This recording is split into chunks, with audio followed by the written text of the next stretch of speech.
It's the 77 WABC News Hour. Talking the news with Noam Laden. All the news you need to know with Joe Nolan, traffic, Justin Ellick, sports. And now, Talking the news with Noam on 77 WABC. Yes, that's me. Good morning. It is Monday, January 20th. Your forecast from the 77 WABC Weather Center.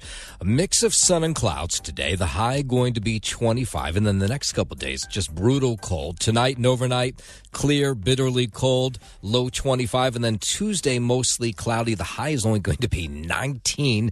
Same for Wednesday, and then it warms up just a little bit, but just a cold week of weather. But it shouldn't shock us because it is winter. If you are walking out the door with us right now, it is 20 and partly cloudy in Terrytown up in Westchester County. It is 16 and clear in Denville over in New Jersey.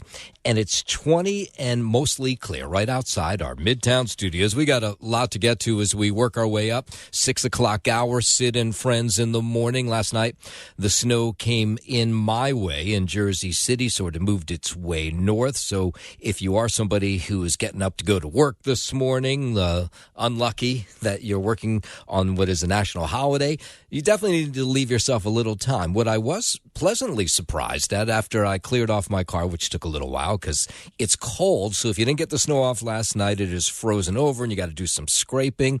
But once you get on the main roads anyway, at least this was my experience, they're like bone dry clear. Now, definitely, I'm sure some of the side street, that's not the case this morning. But when you talk to people about what is, I guess this is, well, definitely this is the first snowstorm of 2025. We had some snow back in December.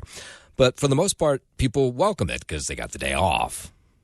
Early for work, so, we need to be able to hit the road. And it's very light and fluffy. I personally want to shovel some more, even though my hands feel like they're so cold. After we're done shoveling, I'm probably just going to relax inside and just watch a movie. All right, that sounds like a good idea. So, there's a snow removal timetable for New York City residents. If snow stops falling between these certain hours, you only have a certain amount of time until you have to clear your walkway. So in this case, this snowstorm is between 9 p.m. and 7 a.m.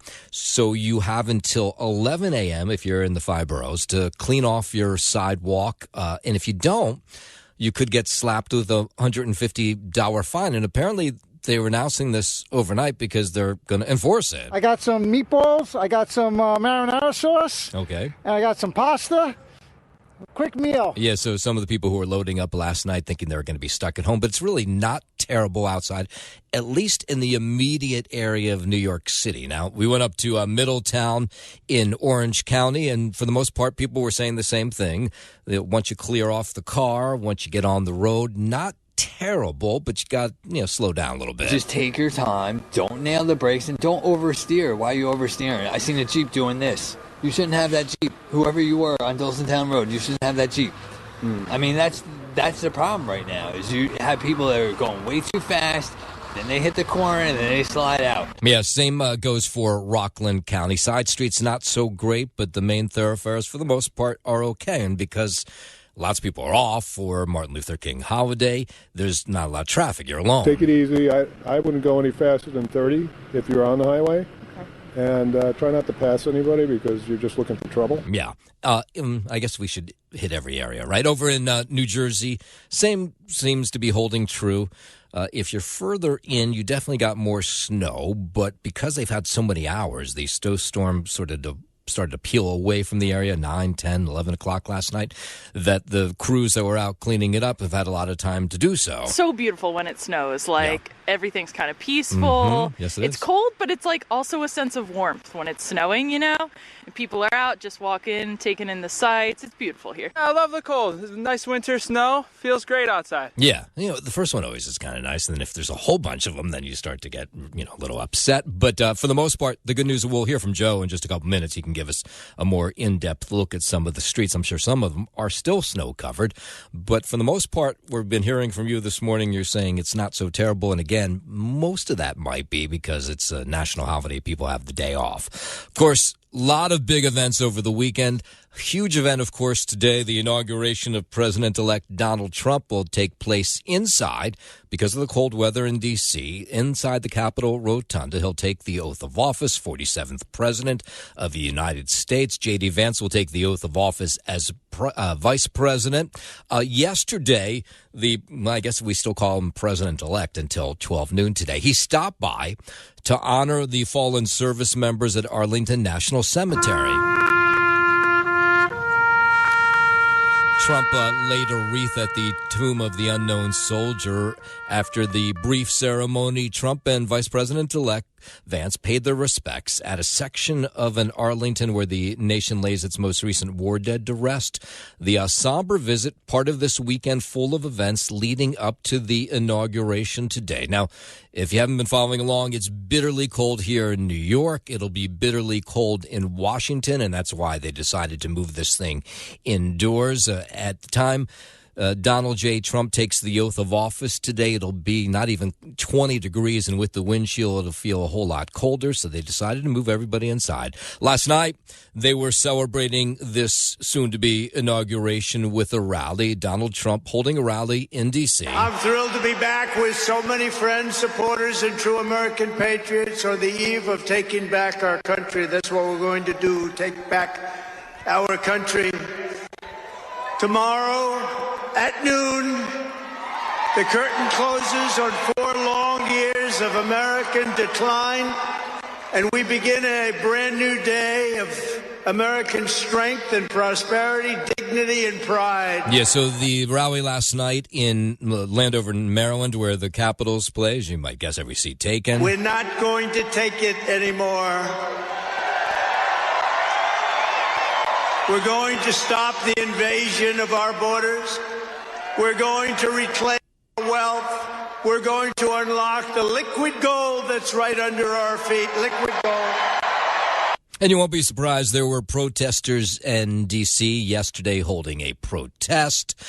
This was right in the nation's capital near the Lincoln Memorial. I am out here because I want to make sure that everyone knows that they are important, they are valued, they have a right to exist, and to show that we can all get along together. There does not need to be so much hate in the world. Okay. In a moment, we're going to talk about what's going to take place in the hours after the president takes the oath of office. These mass deportations are expected to start today. WABC News Time 509. Let's go down to Washington. President-elect Trump may begin mass deportations in the first hours of his presidency. Soon to be appointed border czar Tom Homan on Fox News yesterday talking about deportation flights that will start taking place for sure during the first week of the Trump administration. I mean, we have got over 700,000 illegal aliens in the United States with final orders of removal. The Wall Street Journal says the incoming administration intends to kick off large-scale immigration raids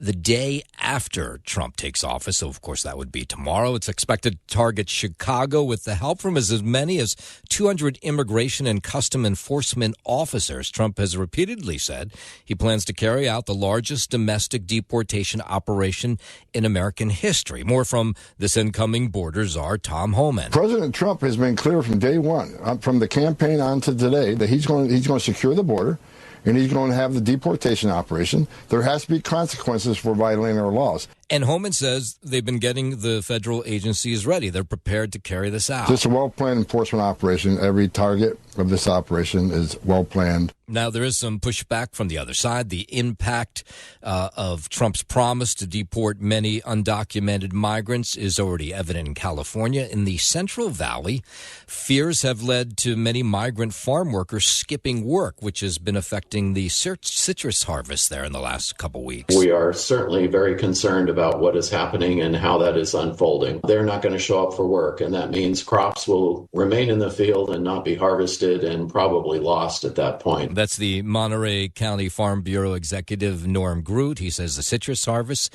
is suffering due to recent immigration operations targeting migrants. He said many are afraid to show up to work, worried that they're going to be sent back home. And then you had this in Washington, where lawmakers had approved legislation to deport illegal immigrants convicted of sex crimes. It seems like it's a no-brainer.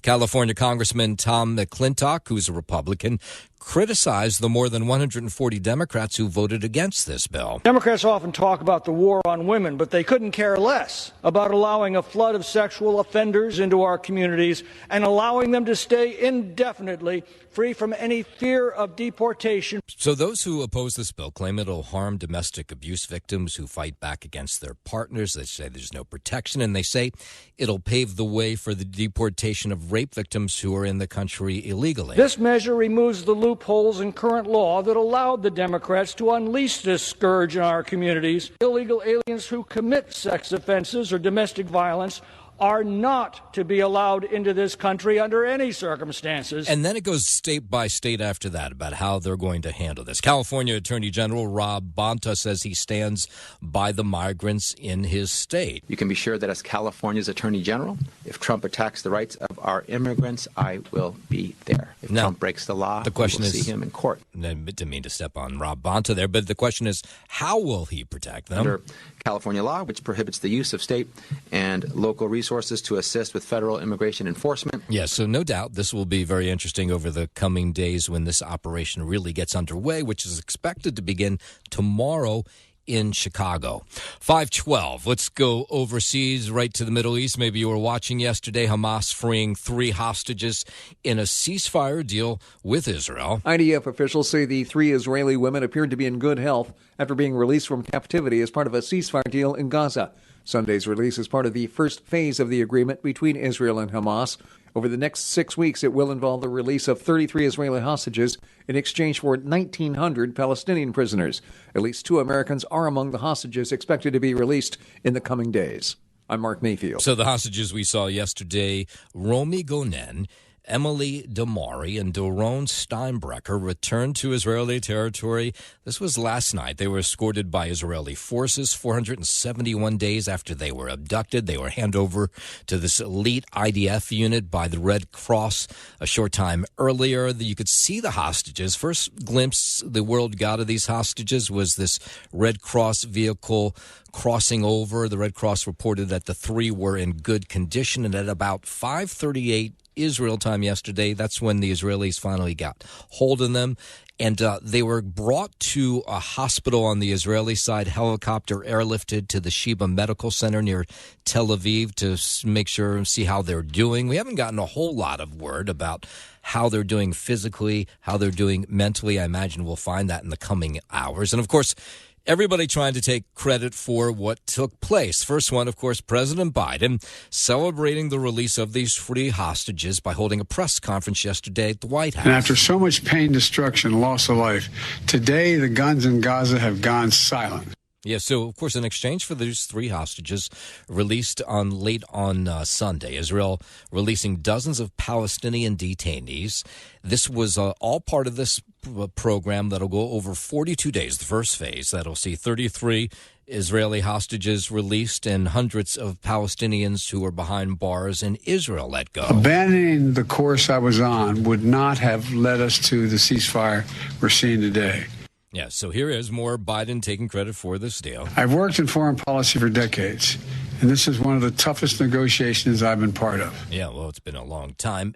Now, you not need surprise to hear that the Trump administration taking credit for this as well. And we're going to get into that and more in a moment. But first, 5:15, let's head over to the 77 WABC Sports Desk, where no doubt there is a very happy Eagles fan, Justin Ellick, sitting at that desk. Well, thank you for your congratulations there. Congratulations. It's quite a game. I have to say, during that last drive, when Los Angeles was driving down the field, I was praying that they would score, so that I could see you walk in dejected this morning, sad, tearful. That's what you were hoping for. Yes. Really? Wow, okay, so then the congratulations just goes out the window then. Yeah, it was an empty congratulations, totally empty, yeah. But, I mean, that's life as an Eagles fan, you know? You got to sweat it out. There is really no circumstance where this team makes it easy on us, the fan base, but... No. The Eagles, they did dash through the snow. We will start with Saturday's action, though. Nome All-Layton, both conference championships now are set as we head into this week. On Saturday, though, in Kansas City, Patrick Mahomes and Travis Kelce hooked up 7 times for 117 yards and a touchdown, along with a KC pass rush that sacked Houston quarterback C.J. Stroud 8 times, and the Chiefs were rolled to a 23-14 victory. victory that sent the two-time defending Super Bowl champions to the AFC title game for the 7th consecutive season.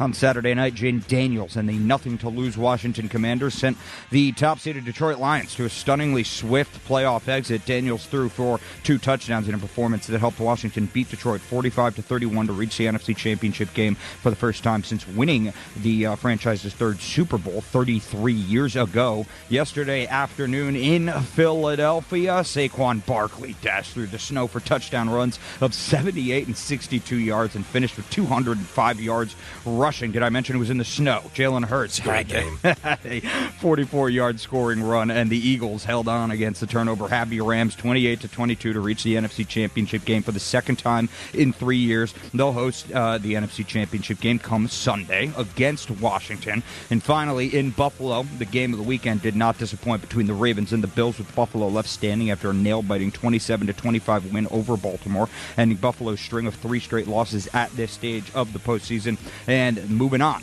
to play the two-time defending champion Chiefs in the AFC title game on Sunday in Kansas City. We'll be looking forward to that all week long. So what time is the Philadelphia game? No, I looked briefly at it. I got to check again. No, they're the early game, 3. Oh, they are. So Okay. it'll be 3 p.m. and then 6:30. I guess will be. like last night. 6:30. Yep, exactly. So what's the line? Do we know what the line is on the Eagles game? No, not yet. Actually, well, I mean, we do know. I just don't know exactly. I got to look at that. But I don't know. This Commanders team, they backed into the playoffs. But Yeah. boy, they've been playing good football the last couple of weeks. I think they're going to be hard to beat. No, of course. Well, listen. I mean, anybody at this stage, no. It's the Final Four. These are the conference championship games. God, Anybody. I hope the Commanders win. I'm sure you do hope that. I'm sure you really, really hope that. But everybody wants to sell this fan base short and undersell how intimidating it is to play in Philadelphia at this stage in the that postseason. one woman fan, she found out how intimidating it is. Okay, all right. Yeah, I mean, there's just no winning with you, is there? That's your Sports Dome. I'm Justin Ellick on 77 WABC. WABC News Time 520, watching the celebrations in Tel Aviv yesterday as those first 3 hostages were released. President Biden, quickly after the hostages were handed over to Israel, took credit for the negotiations that led to the ceasefire. And then on the other side, you have President-elect Trump's incoming national security advisor crediting Trump with securing the ceasefire deal between Israel and Hamas. Mike Waltz claimed the pressure Trump put on the Palestinian militant group is what caused them to agree to a ceasefire and a hostage deal. Had President Trump not been elected, this deal was stuck. It was dead in the water. Waltz had spoken with some of the American hostages' families before this release took place yesterday. That was the momentum they had been praying for to get this deal going. Well, I gave them the assurance that getting their loved ones out of those horrific tunnels is top of mind for President Trump. It's top of mind for his administration. And you had House Speaker Mike Johnson says he's hopeful the ceasefire deal between Israel and Hamas will hold, but warned Hamas if they break the agreement. Everyone around the world needs to know, as President Trump has made clear, that we stand with Israel, and there will be hell to pay for Hamas if they violate these terms. If Hamas breaks the ceasefire, they need to know the United States will stand with our ally Israel, and Israel will have to eradicate that threat. Now, 5:22. It's not clear, by the way, when the next group of hostages will be released, but there was some pressure yesterday to get a list of those names, and initially Hamas was not willing to hand over that list. They did now, so now we'll get to see exactly how this all will roll out over the next 42 days. Let's bring it back home. There was a scream in my house. This was 10:45 on Saturday night. The house was packed. We had people watching the game over for dinner. The kids upstairs, they were watching UFC, and someone yelled, "There's no TikTok!" And that TikTok ban went into place at like about 10:45 Saturday night. And I have to say, I might have been more upset than my kid upstairs, as I love my TikTok. It did come back on yesterday, and when it did come back on yesterday, the app thanked President-elect Trump for bringing TikTok back. And apparently there'll be this 90-day window, we don't know for sure, where TikTok will either be sold to some American company or maybe this ban will be permanent the next time around. Senator John Cornyn cautions there's nothing they can do to rewrite this law that began the ban. It was only President-elect Trump who essentially can turn that ban off. What President Trump has asked for is a little more time in order to negotiate Yeah, so, the issue is if the Texas Republican says he'll support the social media site as long as there's no links to the Chinese Communist Party. That's the reason this ban was put in place. If there's a little more time to, say, arrange for a negotiated resolution of this, which results in Chinese divestment, I'm fine with that. Now, the company that owns it, ByteDance, has shown no signs that they want to sell. There's no reason why TikTok can't continue. The only thing that can't continue is Chinese ownership. Yeah, so, of course, the big argument is, and one of these cyber experts, his name is Alan Krowitz, says, how do you really police the internet? How do you police TikTok? Social media is nearly impossible for the government to police, and he says that's not going to change here. In the cyber world, government is famous for being very slow to react. So business moves very quick. They'll come up with an alternative, and then years later, the government will go, hey, wait a minute. People are just, doing this instead to work around it. Yeah, government, of course, always slow to react to these things. And he says, he points to Florida, where they just started this law January 1st that prohibits children under 14 from joining social media sites. He says kids there are already getting around it. TikTok will continue to work. It's just the downloads of the application that will no longer work. People will no longer be able to get it. But the existing users with the existing downloads will still be able to use it. I see this with my own kids. Whenever they put these policing things in where you can't do this, you can't do that, they quickly can get their way around and it. Kids are ninjas with technology. So, yes, it's not a barrier as much as it is an inconvenience for them. The people know better and know workarounds and other ways around it. Kids are even better than that. You say, well, you can't, open an account under 14. And they just, in 3 minutes, they figure a workaround themselves. They all share the tricks and the techniques to get around it. Yeah, even when TikTok went down on Saturday, they figured out a way around that to still watch their dopey videos. 5:25, let's go out to California. Fire crews continue to battle the Palisades and Eaton fires in Southern California. They're hoping to keep building on containment before the next wind event comes in this week. So we're going to be desert dry here, and we're going to have winds on top of that. It looks like some sort of offshore wind pattern is going to continue through the rest of the week. Yeah, so red flag warnings have been issued by the National Weather Service with strong winds, single-digit humidity levels expected today. Los Angeles Mayor Karen Bass says rebuilding efforts will begin as soon as all these fires are contained. After the fires are out definitively, there is no greater priority than getting people back home. So she had a press conference over the weekend where the mayor said she believes authorities are turning a corner on these recovery efforts and putting out these fires. She then laid out the plans to get the ball rolling on rebuilding, which no doubt will take years. We will do everything we can to get Angelenos back home. I've done and will be doing and rolling out next week a series of executive directives to do just that. So the question is, will Angelenos want to wait, stay, and rebuild? They just don't know. So many have left the area to go to the places. This is an unprecedented natural disaster, and it warrants an unprecedented response. We are going to do everything we can to clear the way so that people can get back home. Yeah, people in Los Angeles wanting to know if the mayor can meet the moment after having maybe a huge stumble in the beginning. Governor Gavin Newsom talking with fire victims during a town hall over the weekend. Julia says she lost her job due to the fires and is having trouble making ends meet. So she had a question for the governor. Unemployment is only paying me $200 a week, whereas at the restaurant I worked at, I made $1,200 a week. So Newsom says he's working with the Employment Development Department to get additional funds into the region. He says he's working to help those who've lost wages get money. I just did a supplement with EDD, the unemployment insurance, to just quickly get an additional $20 million directly into the region to supplement further. Yeah, and of course you have all these kids, of course, their schools burned down. So it's like going back to COVID.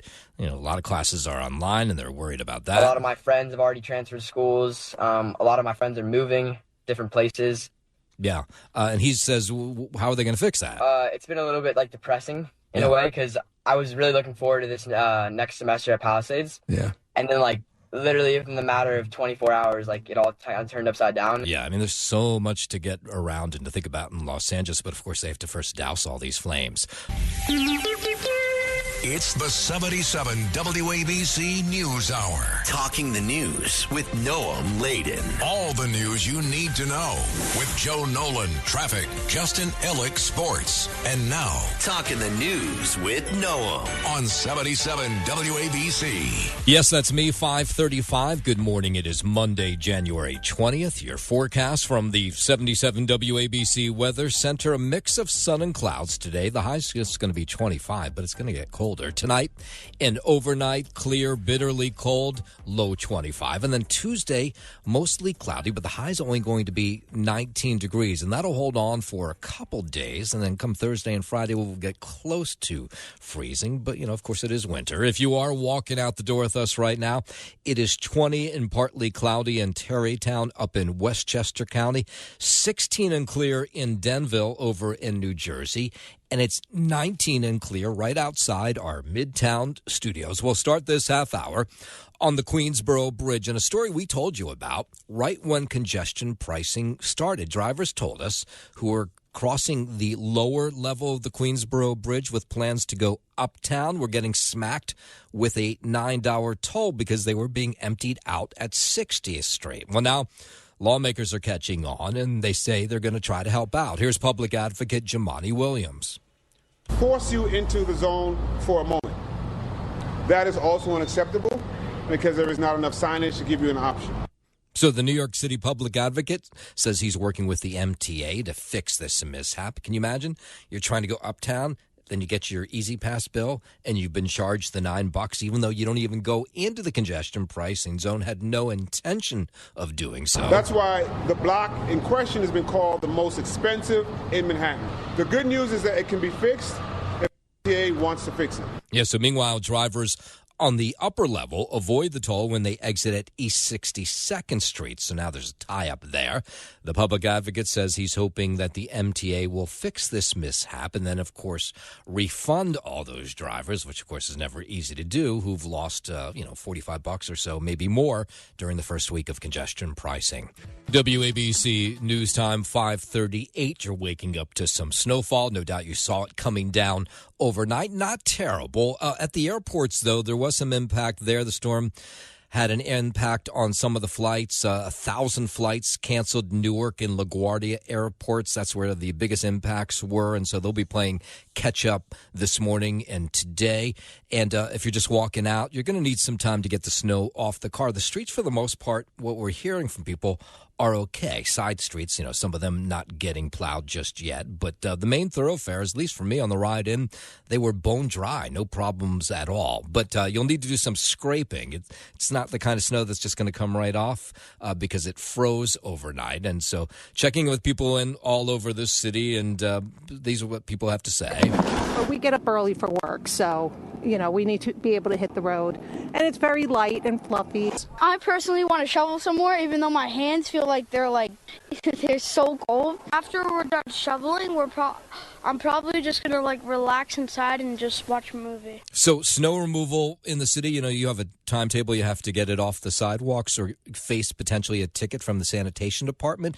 Sanitation department last night sending us a reminder to pass on to you. So depending on when the snow falls, in this case it was between 9 p.m. and 7 a.m. during the overnight hours, property owners have to clear their sidewalks by 11 a.m. If you don't do so, they potentially could slap you with a $100 fine for the first offense, and then it goes higher if you've done this before.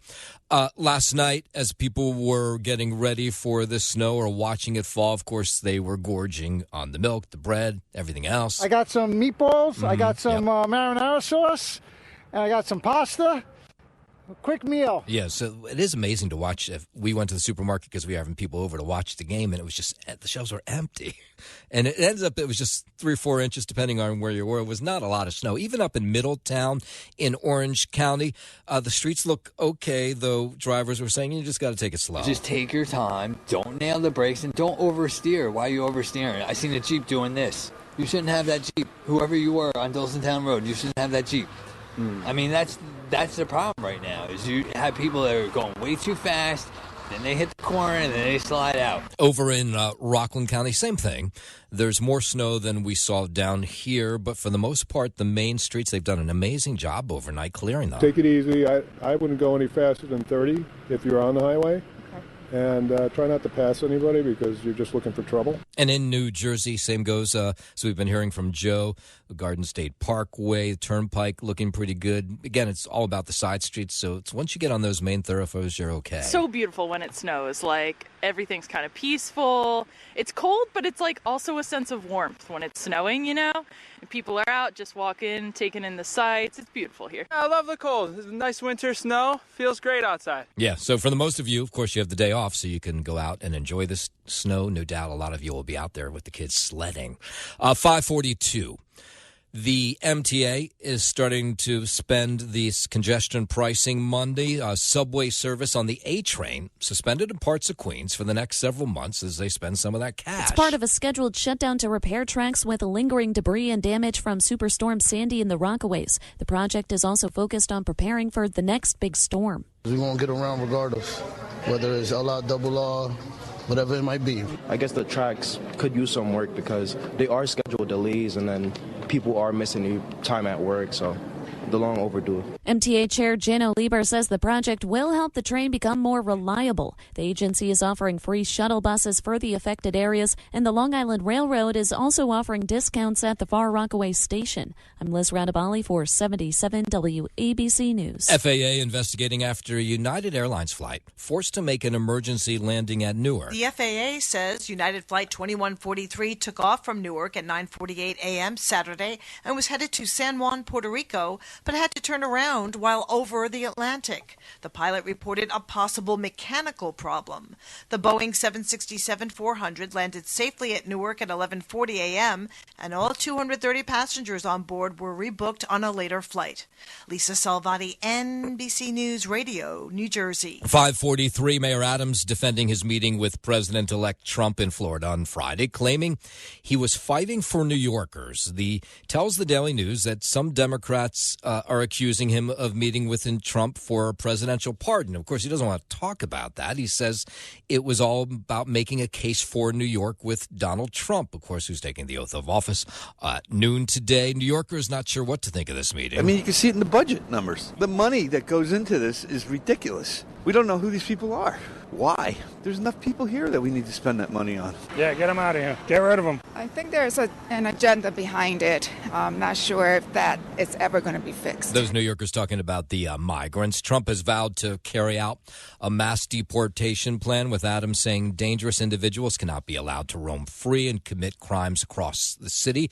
Trump had previously met with the mayor, who's facing bribery charges, with Trump saying he would consider pardoning Adams. Now, a lot of people thought that's what this meeting was about, but the mayor says no. They were talking about all that's going to happen in the days after Trump takes office, including these plans, these mass deportations, which a fair amount of New Yorkers are in favor of. I think we need to know who these people are and then figure out if they go back or not. Clearly, there's some that need to go back. There's good people and there's bad people. We don't know who's who, and I guess they have to make the correct choices to get rid of the ones that are not helping at all. At a Martin Luther King gathering in Harlem over the weekend, Adams said he told Trump that taxpayers were shortchanged when the city spent $9 million on the migrant crisis, and that money could have been earmarked for other issues affecting quality of life in the city. Adams also reiterated that they did not discuss his corruption case. All right, 545. Let's head over to the 77 WABC Sports Desk. Here's Justin Ella. Thank you, Noam Layden. Start here in the NFL and your divisional round weekend recap with conference championship games now set and ready for next Sunday. On Saturday in Kansas City, Patrick Mahomes and Travis Kelce hooked up 7 times for 117 yards and a touchdown, along with a KC pass rush that sacked Houston quarterback C.J. Stroud 8 times, and the Chiefs rolled to a 23-14 victory that sent the 2-time defending Super Bowl champions to the AFC title game for the 7th consecutive season. On Saturday night, Jaden Daniels and the 0 to lose Washington Commanders sent the top-seeded Detroit Lions to a stunningly swift playoff exit. Daniels threw for 2 touchdowns in a performance that helped Washington beat Detroit 45-31 to reach the NFC Championship game for the first time since winning the franchise's 3rd Super Bowl 33 years ago. Yesterday afternoon in Philadelphia, Saquon Barkley dashed through the snow for touchdown runs of 78 and 62 yards, and then finished with 205 yards rushing. Jalen Hurts had a 44-yard scoring run, and the Eagles held on against the turnover-happy Rams 28-22 to reach. Were you freaking out at that last drive when Los Angeles was down at the 20-yard line? Of course. Okay. Yeah, no, I mean, I was biting my nails. I couldn't watch for a second there. I actually put my head down, covered my eyes. Did you really? Yeah. I couldn't watch. Hysterical. I mean, if it comes down to that, man. And that big play down the, I forget who caught that big long pass, but they catch that pass down that right sideline, and they end up on like the 20-yard line right there. I really thought that was it. I thought they were going to punch it in from there, but alas. It got very quiet at the Eagles bar in that moment. No, you were at the Eagles bar, right? Yeah, no. We act like we are at the stadium. Oh, you did. So when the team is on defense, we get all loud, like the offense can hear us. Oh, that's hysterical. And they'll be like, God, do you sing when we're they in a different score, state. too? Yeah, of course. Yeah, you do the whole song and Fly, dance. Eagles, fly. Yeah, I get up on the bar, take my shirt off. I actually believe that. What the hell is going on? Exactly. So the NFC Championship game, that'll be Sunday at 3 p.m. The Eagles right now 5.5-point favorites. Finally, in Buffalo, the game of the weekend did not disappoint between the Ravens and the Bills, with Buffalo left standing after a nail-biting 27-25 win over Baltimore, ending Buffalo's string of 3 straight losses at this stage of the postseason and moving on to play the 2-time defending champion Chiefs in the AFC title game on Sunday in Kansas City. That's 6:30 p.m. on Sunday. KC right now sitting as 2-point favorites. Give me your predictions. I know it's only Monday. Who wins the Eagles? I know you're going to say the Eagles. All right. So who wins the Buffalo Kansas City game? I mean, listen, man. I'm with the rest of America on this one. You gotta be praying that Buffalo pulls this one out. Yeah. You gotta be. I mean, seven straight conference championship games is ridiculous in its own right. But I can't watch them win another. Even go to another Super Bowl. I can't watch it. I don't want to watch it. I don't want to see another clip of Taylor Swift driving into the stadium on a golf cart, right, waving to the camera. Yeah, having Caitlin Clark sit next to her again. She was actually part of that game's promo. Like going into that game yesterday, it was like Patrick Mahomes, Travis Kelce, and Taylor Swift. Well, but they know who's watching. And you saw Caitlin Clark was sitting next to her. Yeah, Caitlin Clark sitting there. So now she's on my my bad list, my naughty list. This is not going to end well for anybody. No. You got to pray for a Bills victory come Sunday. But we'll be looking forward to that all week long. That's your Sports Note. I'm Justin Ellick on 77 WABC.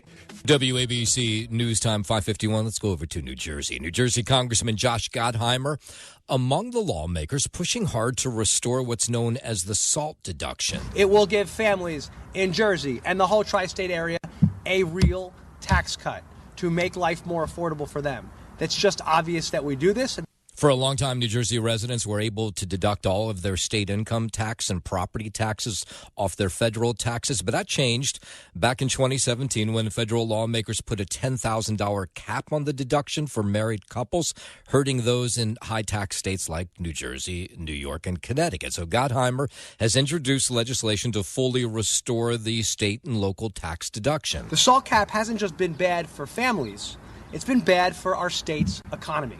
We are losing people and businesses and jobs. These are key jobs for our families. And, of course, the tax revenue that comes along with it. Yeah, there's a lot of money out of your pocket. Assemblywoman Shama Hyder says right now the SALT cap means double taxation. This cap has disproportionately hurt residents of high-tax states like ours, forcing many hardworking families to pay taxes upon taxes. There's no clear indication that Congress is going to make a move on this. Up to the Bronx, All Hallows High School in the South Bronx going to be closing its doors after this academic year. All Hallows was founded back in 1909 by the Congregation of Christian Brothers. It's going to permanently close its doors June 30th, 2025. That's the last day of school. School Board of Trustees made the announcement on Friday, and students at the school, of course, upset. This is a place they've known and they want to go back to. I attended Catholic school since pre-K. My elementary school closed, my middle school closed, and now my high school's closing. It was definitely sad because for me personally, the school definitely had a big impact on where I'm going for my career-wise. It breaks my heart, honestly. Now, do you remember during the pandemic, the Catholic schools had a ton of students come their direction because they were having in-school classes, right? It wasn't remote. And so that probably saved them for a little while because we went through a period where a ton of Catholic schools closed because the money wasn't there. And now apparently we're back there.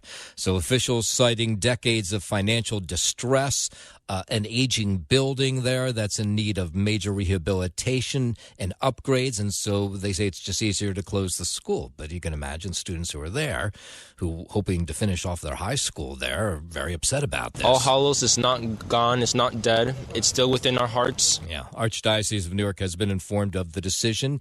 And again, that school will close on June 30th of this year. 5:53 with the wildfires still raging in Southern California. Foresters out on Long Island are now raising concern over an invasive species there. The pine beetle first popped up in Suffolk County around 10 years ago. Now experts tell Newsday TV they worry about the risk of fire in the once resistant Central Pine Barrens. Green vegetation begins to turn brown. Holes are in the trunks of the trees, so you can see where the beetles are actually entering and exiting, basically feeding off, what was a healthy forest. The time when Long Island is most at risk for wildfires is the springtime when humidity is generally low and winds are high. State foresters say they are working at getting rid of extra dead flammable brush. I'm Liz Radabali for 77 WABC News. We got a ton of reaction to this story we did last week about a Sheepshead Bay, Brooklyn homeowner who has 70 do not block my driveway signs in front of his driveway. And then he also has 50 cameras, security cameras facing the streets. Apparently, he's called 311 a bunch of times about the fact that people are blocking his driveway. And people in this neighborhood who heard the story saying, yeah, they don't really know much about the couple that lives there. Apparently, they moved in just a couple years ago, but 50 cameras and 60 do not parking signs seems to be a little over the top. It's a very difficult situation for people having their driveway blocked. So that person being so obsessive with signs, I mean, I don't know if it does any good. It just looks very strange. So someone sent me an email over the weekend saying that they actually went and knocked on the door of this individual to see who lives there. They said nobody answered, but he said he felt completely creeped out by the fact that as he walked up the driveway and up the stoop to knock on the door, he realized that he was being watched by 50 cameras on this one property in Sheepshead Bay, and these 60 signs telling people not to park in the driveway. I don't know. Either this person has a nice sense of humor, or they are just really fed up with someone blocking their driveway constantly. I mean, I don't know that they have a sense of humor. It sounds like they're a little whacked out of their mind. So the details we were able to get about the people who live there over the weekend is it's a married couple, and they're both doctors, and they moved in 2 or 3 years ago. At least that's what neighbors say. And 311 also telling us over the weekend they've gotten 7-8 calls from this property of the homeowners complaining that someone had parked in front of their driveway, which I imagine is annoying. If you have a driveway, even that annoys everybody else who has to parallel park on a street and find a spot, is that, you have ownership of that spot. The landlord is doing too much. That's like a weird thing going on. They want to make sure that they catch somebody, maybe. I don't think it's necessary. Yeah, so the weird part is I don't know what they're doing with that security camera footage that they're getting and why you need 50 cameras. 2, 3, that would probably do the job. Just bizarre. But thank you for all the people who reacted, and to that individual who went up to the front door and knocked on the door. That was very brave of you.